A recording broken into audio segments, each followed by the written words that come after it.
I met with the instructor and I went through a list of all the students and I put notes beside each one so that I have an idea of who they are and what they're after. And there was one lady in the class and the instructor says, that lady, you're not going to get her up to speak.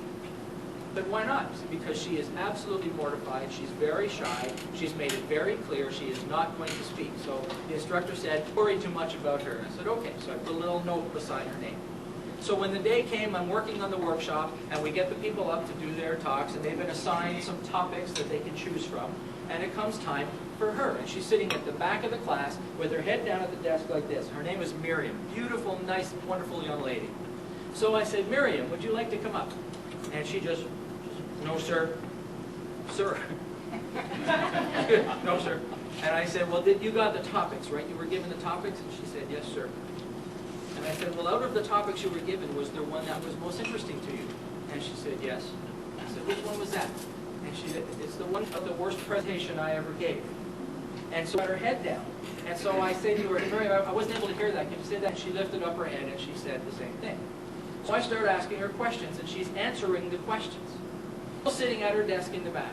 So then I said to her, how about we do this? Why don't you come on up to the front, and you don't have to look at anybody. You just look at me or around, and I'll just ask you questions like we're doing right now. Would that be okay? And as soon as I said that, everybody started to applaud.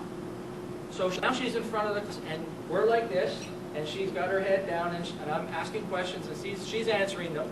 And the answers are getting a little bit longer, and as she's answering them, I'm stepping back a little bit.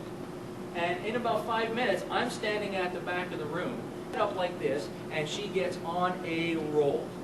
And she starts talking about how her boss 5 years ago forced her to do a presentation, was not qualified, was not prepared, and she made a fool of herself, and she went right on a roll, standing ovation for Miriam. Now, why do I share that story with you? Because that's what empathy does for an audience. As a speaker, as a trainer, as a presenter, as a communicator, we need to know what's going on in the minds and in the hearts of our audience so that we can tailor our conversation to their needs. So that's one way to get empathy for your audience, is to have some, what I call pre-approach information, upfront information. But there's another way to have empathy for your audience, and this is a little bit more difficult because this requires some discernment, and that is to pick it up in real time when you're speaking.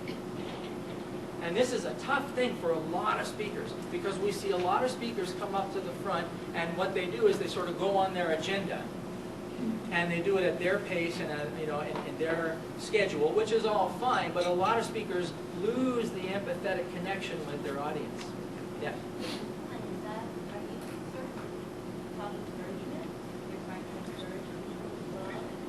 Well, the first one is about understanding who your audience is. The question was, is the first method of empathy trying to encourage your audience? Not necessarily. It's about understanding your audience. Here's an example. Most of you know that my buddy Dave and I played music for years.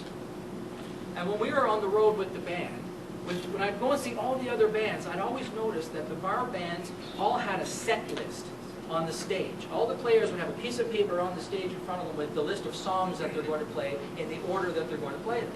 I could never get that. I never understood that. Because while we were playing, we read the audience every single song.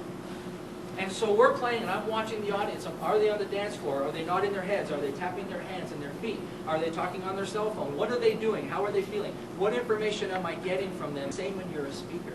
And what we would do is we'd play the song, and what are they dancing or not? And are they liking this song? Are they liking this, the fast stuff, the slow stuff, the old stuff, the new stuff? What is it that they like? And every single song, right before the end of it, I just lean back and yell to the guys what our next song is going to be based on what the audience is doing. Now, as a speaker, you can't do it, you can't be that flexible because you have an agenda. But I maintain that there is much information coming this way as there is going this way. And all I have to do is see the heads nodding. All I got to do is look into the eyeballs. He's looking at me, yes. Is your head turned a little bit? Everybody here with his head turned a little bit, showing me his ear. That he's listening to me.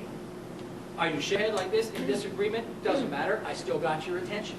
Are you sitting back with your arms folded? If so, what's the expression on your face? I'm looking at the faces. Now, I'm not going to try and please everybody, but I want to get a general feel for how I'm being accepted.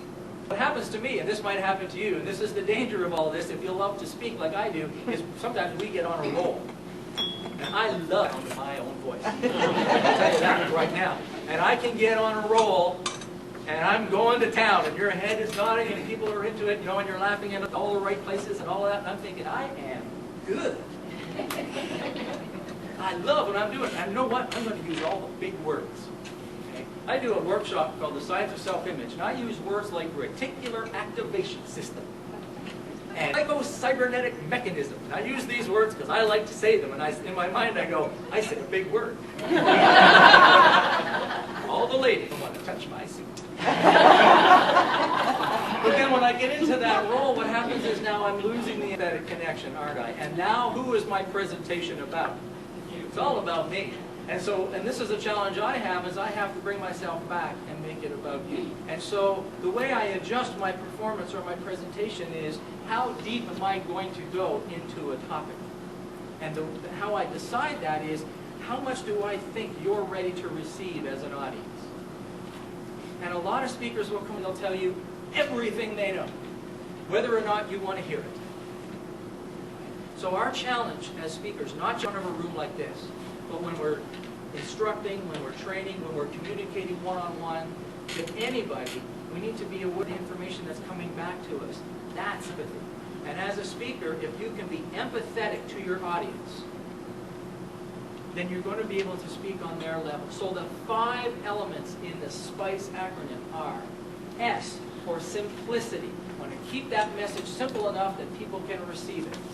P for personalize. I've told you 4 personal examples here today.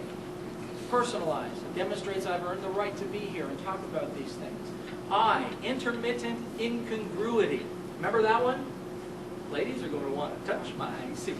Okay? A little bit of incongruency with the rest of the message, right? Kind of captures the attention. C, confident delivery. Confident delivery. How do you do that?